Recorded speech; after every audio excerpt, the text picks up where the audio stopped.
Sports Take. Let's hit the like button, friends, if we could. That's Derek Gunn. I am Rob Ellis. We got Keith Pompey coming up at the top of the hour to talk Sixers. All right, Derek, let's continue the Eagles discussion because this year they're going to be counting on unknowns. It's not like last year. It was mostly veteran established guys who had done it. There's some unknowns, and tell me if I'm missing anybody here. Nakobe Dean. We still don't know. Jordan Davis, yes, played, but we don't know ultimately when he's gonna have a bigger role. Right. Jalen Carter, rookie. Reed Blankenship, now a starter, at least right now. Nolan Smith, rookie. Cam Jurgens / Tyler Steen, whoever ends up at that spot, unknown there. Anybody else I'm missing that'll play a big role on the younger side, sort of the unknowns, if you will? Maybe Sidney Brown, if you want to throw him in there with Blankenship. Yeah. Yeah, I would have to say Sidney. Reed, we have a sample of what he is, but let's see how much it's evolved this year, because that's going to be an interesting battle between him and Sidney Brown for that position. So I would put both of those in that category. Okay. All right, let's throw him in there. So of that grouping, Derek, who do you have the most confidence in? Who do you feel best about? The most confidence. Oh, okay. Yeah. Who do you feel good about? That you feel like by the end of the year, okay, that dude can play. You don't have to worry about that position for a while. One of those deals. I want to say Nakobe Dean because of his athleticism, but I'm going to say Jalen Carter. Okay. Basically because he was deemed as the best defensive player on the board, and somehow, some way, he slipped all the way to 9, and the Eagles got him. If he is everything that he's built up to be, I can't wait to see him explode on the NFL level in his rookie year. Yeah, everybody you listen to, talk to, says he has a potential to be a serious candidate for Rookie of the Year. And if that is the case, man, when was the last time the Eagles had a Rookie of the Year? It's been a long time. And so, with that said, I'm gonna go with Jalen Carter because I'm so excited about the potential of what he could do in this defense, and especially in a 17-game schedule. Yeah, like JM says Swift and Penny. I can't go with them, JM, because they've established themselves in other places, right? Yeah. So while they are new to the Eagles, this is more inexperienced guys who haven't done it at the NFL level, right? Yeah. So we know the concerns with those two guys are staying healthy, but when they're healthy, they're very good. So it's more of sort of a shifted category here. All right, so I love your choice, Derek. Let me just tell you that. I think Jalen Carter is going to show you that he's a foundational piece for the next 10 years. I think he's that good. I think he's going to be, I agree with you, in any Rookie of the Year conversation. I think we're going to come away saying, man, they get fortunate that he fell. They get very fortunate that he fell. If I'm looking at these guys, I'm going to throw you a little curveball here. Okay. Look out for Nolan Smith. Okay. All right. Look out for Nolan Smith. I think what we're going to say at the end of the year with Nolan Smith is, wow, he's got a lot of similar traits to Hassan Reddick. And I'm not saying Reddick is this way, but I'm just saying, because most people just assume he's going to be strictly a pass rusher. I think people are also going to say he can more than hold his own against the run. Like, you don't have to only have him on the field in passing situations. I think that's the conclusion we're going to come to. He won't get a ton of snaps if everybody stays healthy, because you're deep there with Brandon and Hassan and Sweat. Yep. But I think at the end of the year, both first-round picks, we're going to come away saying, whoa. Now, I think Jordan Davis, we're going to come to the conclusion saying, okay, he's really good at run stuffing, and he's more of a specialist. And therein lies a debate, should they have moved up last year to take a guy who's a specialist? Yes. I think there's more diversity with Carter and potentially Smith than there is with Jordan Davis. So I'm going to go Nolan Smith. I agree with you 100%. And I didn't even think about Nolan, but who better to learn from how to attack coming off the edge than Hassan Reddick, a guy who's been double-digit sacks with 3 different teams over the last 3 seasons. Yes. Who better to be your mentor than somebody like a Hassan Reddick? And I think if Nolan Smith is the graduate student, so to speak, that we all hope he is, I think he's going to pass with flying colors. Now, again, he may have to wait his turn more so than not because of other people in front of him. But I do think once he gets his feet on solid ground at this level, I think he will definitely be one where the coaches will say, we can turn him loose. You know, we don't have to use him sporadically in spots. We can turn him loose because he's accelerated a little bit better than we thought he would at this level. Yeah, you know what? And it's exciting. The fun thing about the Eagles right now, Derek, is you had a team that went to the Super Bowl and, you know, was within 3 points of winning the Super Bowl, and you have a runner-up MVP, and you have all kinds of talent.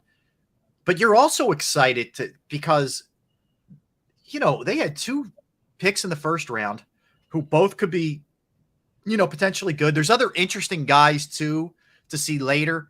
You know, Keely Ringo is going to be an interesting guy to look at. Tyler Steen could be an interesting. Like it's you on top of the fact that you already have a good team. Like I guess I'm comparing it to the Sixers, where it's just sort of like gloomy and doomy. It feels really good to have the young guys, even the unproven guys. Yep. Get you excited as well about where this thing's headed with this team. Absolutely. There's no question about it. And, you know, they have 3 first-round draft picks in the last 2 drafts that could be that all could be cornerstones for this defense for years to come. You know, and so you feel good about the fact that, okay, they lost some integral pieces to the success of last year. Right. The guys that are moving in now, 2 of them have been in the NFL for 1 year. Another one is going to study under Hassan Reddick, and they're in a good place. They're all in a good place. Yep. You know, and I can't wait to see how it unfolds. And hopefully, we are speaking more positively than negatively about their journey in 2023. Still hard to figure too. Like all 3 of those guys. I mean, if you want to throw Nakobe Dean in there, it's crazy. But all 3 of those guys are along the defensive line, and they went to the same college. Yep. And so did Nakobe Dean. What are the odds of that? And I know how good Georgia's been, but it's weird too. The weird thing about Georgia, and this really applies to Jordan Davis more than anybody else, but because they were so good, Derek, and just destroyed most teams that they faced, these guys didn't get a lot of reps. It was also a situation where the way the college football is now, you need to get your young guys, your like freshmen and stuff, touches, or else they're going to transfer away. So that's another reason why if you're Kirby Smart or one of these other guys, Saban, you got to take that stuff into account. And the problem is, while they look like they have unbelievable potential, it's a very small sample size. And you do wonder also, like physically, do they have the conditioning where they can handle playing almost every snap or close to it? I look at Nakobe Dean and Jordan Davis in particular, and this is like their redshirt freshman years. Yeah. You know, last year they were kind of just sitting out, even though they got to play a little bit special teams, a little in the trenches here and there. But this is the year when it's really their time to shine at this level. And I think because they all know each other well, all those guys we just talked about, I think that helps them also in the comfortability of making a transition from the college to the pro ranks, you know, understanding each other, knowing each other. I think that's a big help because all 4 of these guys are going to be very prominent in the success or failure of this defense this year. Mm-hmm. I agree. All right, let's go to the flip side, the veterans. So the quote unquote older guys.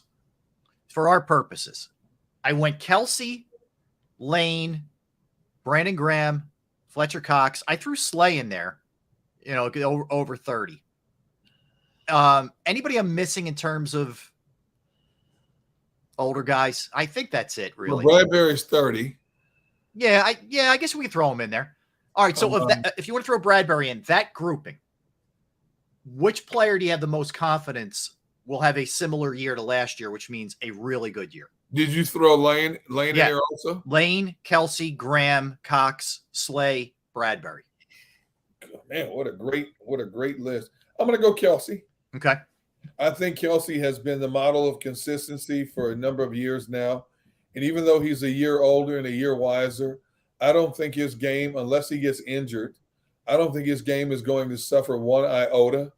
There's a reason why he's still here. There's a reason why the Eagles are still paying him handsomely to be the anchor of that offensive line.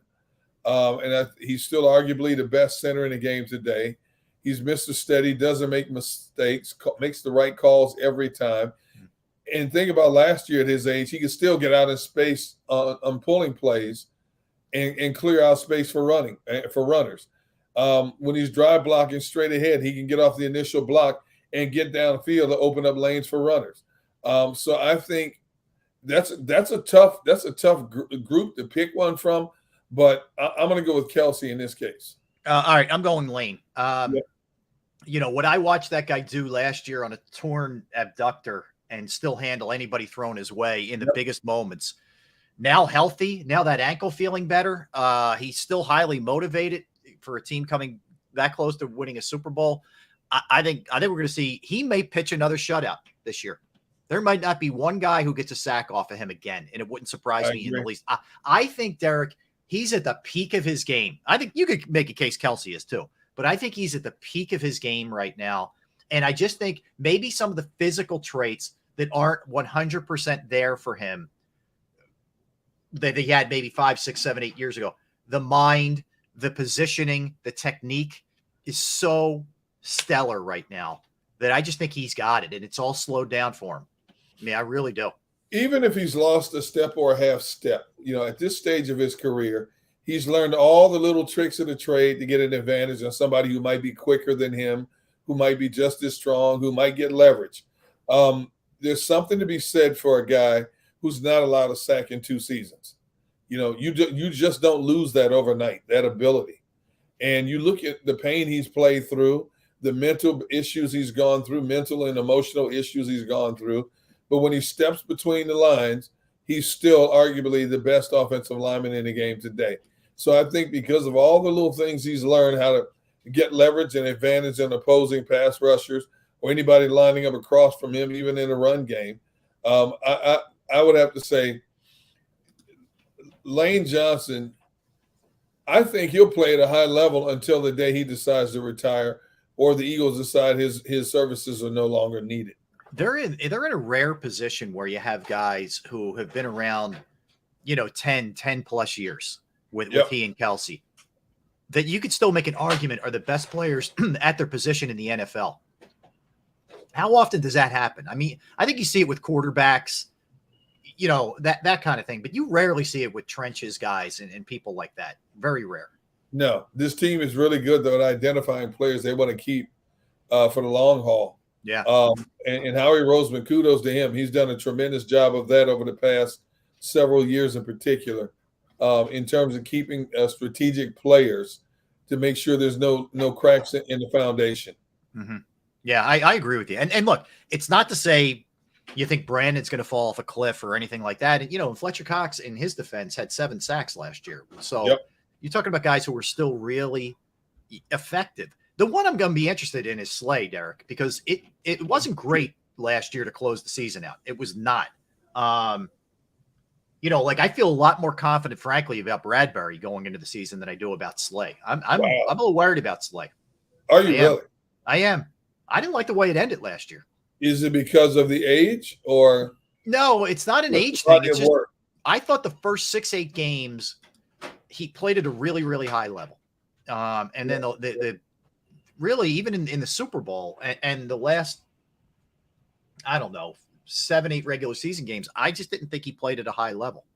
So I'm concerned about him. It's going to be interesting to see where this thing goes. That's for sure for either one of those two guys. But I think Bradbury, to me, if you said to me, all right, who do you want to throw on the other team's number one guy? I'm throwing Bradbury on the number one guy for the opposing team. I agree. Yeah. He was the most consistent on the back end last year. And obviously in the second half of the season, they started attacking Slay's side even more than before. And, they started throwing away from Bradbury's side. So, yeah, I agree 100%. Of all the people back there in the secondary personnel, I have the most confidence in Bradbury to finish the way he starts. All right. We're going to get a timeout. We'll come back. We'll talk some Sixers, Derek. We're going to be joined by Keith Pompey from the Philadelphia Inquirer when we return. Surprising news yesterday with James Harden. We'll dig into it, all the ramifications, what it means, where he's headed. Is he headed anywhere quickly, or is this going to be a drag out kind of situation? So we'll do all of that when we come back with Keith. He's Derek Gunn. I'm Rob Ellis. We're Sports Take, JAKIB Sports YouTube Network. Let's talk about Jim Murray and Principal Financial Group, because knowing who to trust and finding the right person with your hard-earned cash, with your hard-earned savings is critical. And Jim Murray and Principal Financial Group are the right people. Whether it's retirement planning, 401k review, insurance review, you might have a small business and you're looking to get help with your employee benefits. That's another resource Jim can help you with. The other thing is, and I'm going to give you his phone number and his email. If you have questions that you need answered, he's a great, wealth of knowledge, a great resource for you, great sounding board for you. I know personally I've entrusted my IRA, 401k rollovers with Jim, and I couldn't be any happier. You will be too. Give him a call, 610-996-4751, 610-996-4751. You could also email him, Murray, Murray.Jim@principal.com. That's Murray,